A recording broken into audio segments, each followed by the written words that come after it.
नमस्कार। आज हामी एउटा यस्तो यात्रामा निस्कदैछौँ जहाँ इतिहास, सभ्यता र आत्मचिन्तनको सङ्गम भेटिन्छ।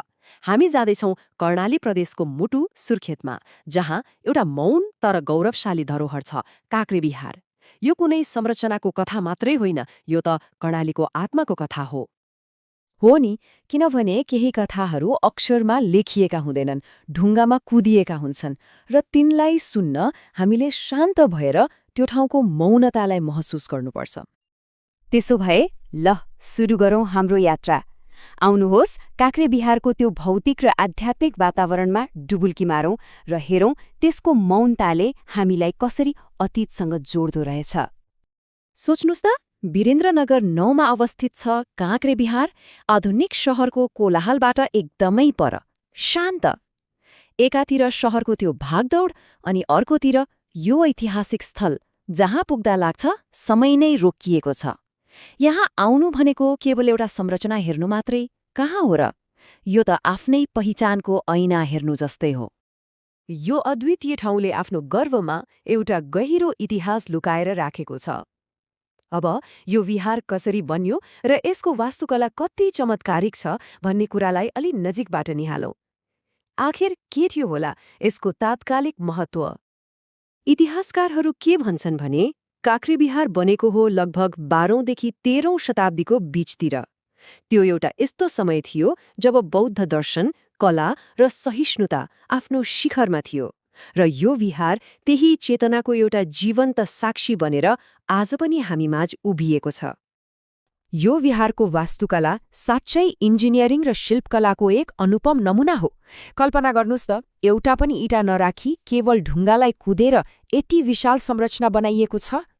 विभिन्न देवीदेवता र कलात्मक आकृति कुदिएका ती ढुङ्गाहरू बनाउन कति सिप, कति धैर्य र कति समर्पण लाग्यो होला।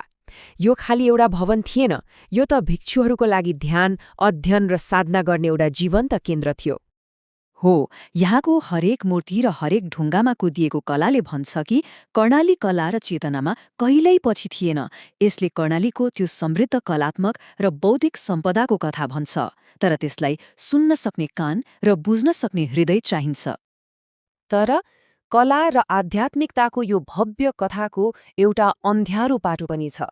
समयको लामो अन्तरालमा यसले त्यो सम्मान पाएन जुन यसको हक थियो। अब हामी कुरा गर्नेछौँ यस स्थलले भोगेको उपेक्षा र यसलाई बचाउन भइरहेका प्रयासहरूको बारेमा।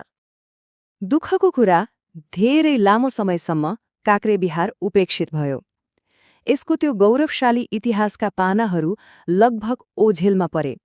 तर आज स्थानीय समुदाय र सरकारी निकायको पहलमा संरक्षणका केही प्रयासहरू देखिन थालेका छन्, जसले यसको सांस्कृतिक महत्त्वलाई फेरि जीवित गराउने आशाको दियो बालेको छ। तर एउटा गम्भीर प्रश्न उठ्छ, के हामीले गरिरहेका प्रयासहरू पर्याप्त छन् त? यो एउटा यस्तो प्रश्न हो जसले हामी सबैलाई चुनौती दिन्छ र हाम्रो साझा जिम्मेवारीको याद दिलाउँछ। ल, अब विगतको कुरा छाडेर अगाडि हेरौँ। काँक्रेबिहारको संरक्षण भनेको केवल विगतलाई जोगाउनु मात्र होइन, यो त भविष्यमा गरिएको एउटा महत्त्वपूर्ण लगानी पनि हो। साँच्चै, यदि यसको उचित संरक्षण र प्रचार प्रसार गर्ने हो भने काँक्रेबिहार कर्णालीको गौरवमा मात्र सीमित रहने छैन। यो त सम्पूर्ण नेपालकै लागि एक अन्तर्राष्ट्रिय पहिचान बन्न सक्छ। यो केवल एक सम्भावना होइन, यो एक सम्भव र सुन्दर भविष्य हो। अन्तमा काँक्रेबिहारले हामीसँग केही माग्दैन, केवल चिनिदिन र जोगाइदिन भन्छ। त्यसैले यो ऐतिहासिक स्थलसँग एक व्यक्तिगत सम्बन्ध जोड्न र इतिहाससँग मौन संवाद गर्न एकपटक यहाँ अवश्य आउनुहोला, किनकि इतिहास किताबमा मात्र होइन, ढुङ्गामा पनि बोलिरहेको हुन्छ।